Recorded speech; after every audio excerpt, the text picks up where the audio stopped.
Picture this. You're a business driver that does a lot of motorway miles. You get a decent wage. You're going to need a nice car. What are your options? Well, you could go budget and go for the Skoda Superb. Or you could go more upmarket and go for the big brands. If you do that, you can either choose an Audi A6, BMW 5 Series, or the new 2024 Mercedes E-Class. Can this new model beat its rivals with new technology and looks? Let's find out. Hello everyone, welcome to Everything Cars and More. This is the #1 place to be for car news and reviews. Sit back, buckle up, let's go.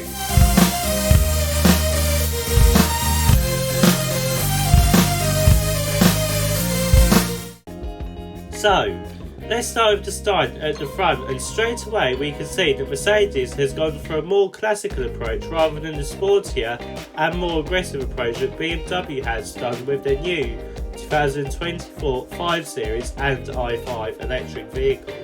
We get this chrome grille with star specs in it just like the C-Class, and surrounding the grille we get this black panel connecting the grille to the headlights just like Mercedes EQ cars. The headlights have a unique shape compared to other Mercedes models in the lineup.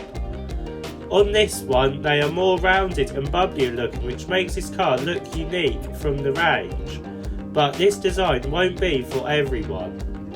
Lower down we get a reasonable sized central air vent and some big side vents. On the bonnet we also get some nice and aggressive but smooth bulges.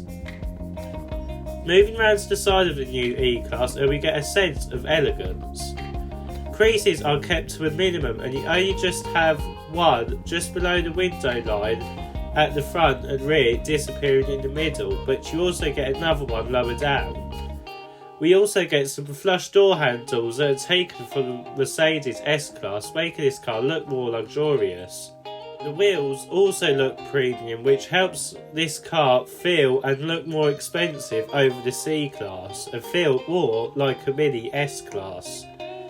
You could also get rear wheel steering and air suspension on this model, but we don't know if all of those options will be coming to the UK yet. Moving around to the back, and it feels very S-Class. The rear tail lights have this triangle shape just like the S-Class, but they also have a bubbly shape like the headlights. We get a chrome strip and a fake light bar connecting the tail lights together. In the tail lights we get this 3-pointed star effect just like the Mercedes logo. This helps the car again stand out from other Mercedes models and its rivals. The bumper is normal looking and does have fake exhaust, which is a shame.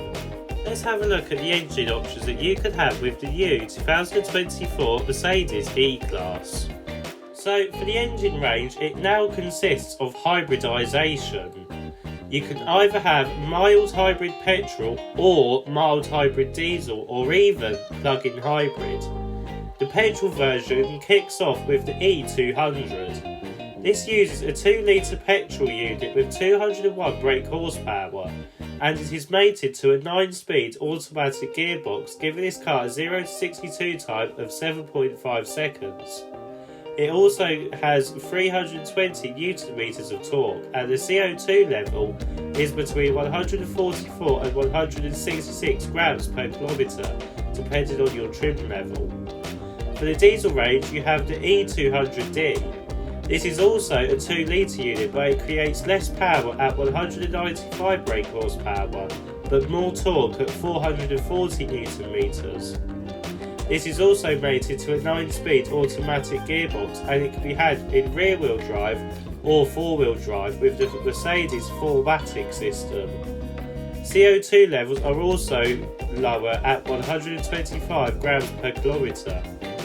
For the plug-in hybrid models, the range kicks off with the 300E. This uses the same engine as the E200, but has a bigger electric motor with an extra 127 brake horsepower and a battery with 26.4 kilowatt hours. That gives the E-Class a 59-mile electric-only range. The top of the range version is the E400E. This uses a more powerful 248 brake horsepower engine, and it can only be had with 4-wheel drive. The electric only range is kept at the same at 59 miles. The price of the new 2024 Mercedes E-Class has not been announced yet, but Mercedes is expecting a 10% increase over the outgoing model. This means that it will be worth north of £50,000. Right, let's have a look at what is going to be the main selling point of the new E-Class, the interior. The interior setup is not like what the S-Class and C-Class have, as it is not exactly like the new Mercedes EQ cars and their Hyperscreen.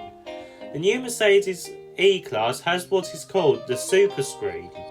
This has 3 displays just like the Hyperscreen, but the instrument cluster is not integrated like the Hyperscreen, and the central display and passenger displays, yes, passenger displays, are smaller. So, the software running on this setup is all new.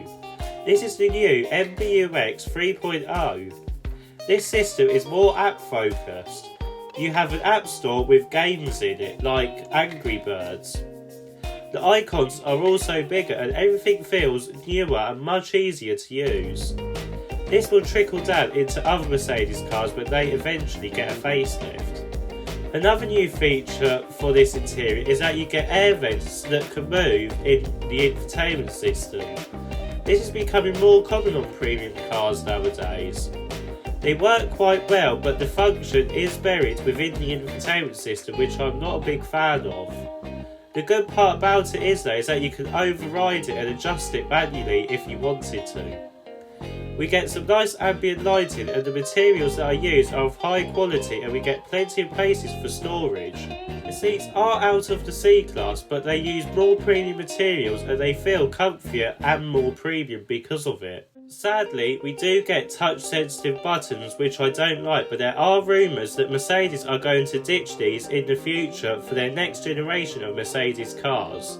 So, let's have a look at rear seat space, and for me being 6 foot, legroom is okay, and I could do a long journey in it, but I would like a few more inches just to stretch out. These rear seats are sculpted nicely, which I like, and we also get premium finishes in the back too. Headroom will be an issue because of the sloping roof, but there is an estate model for that. You also get a huge central tunnel, so sitting 3 in the back won't be the best idea.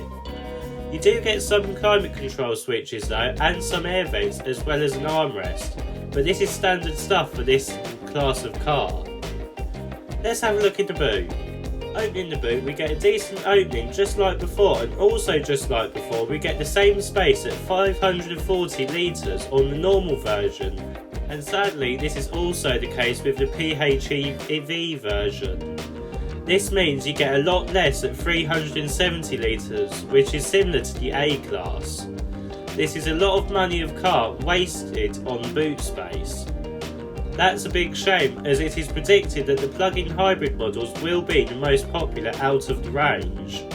So, the 2024 Mercedes E-Class. What a car this new model is. The interior and technology help this car to push it in front of its rivals in that aspect, but the styling at the front won't be for everyone, and the boot size on the plug-in hybrid models is a big disappointment. If I was just reviewing the normal model, then I would have given it a higher score, but because I'm reviewing the whole range, the score has to be reduced. If you like this design though, and you do go for the non-hybrid model, then you will be getting an excellent car for your money. You also get a Mercedes badge.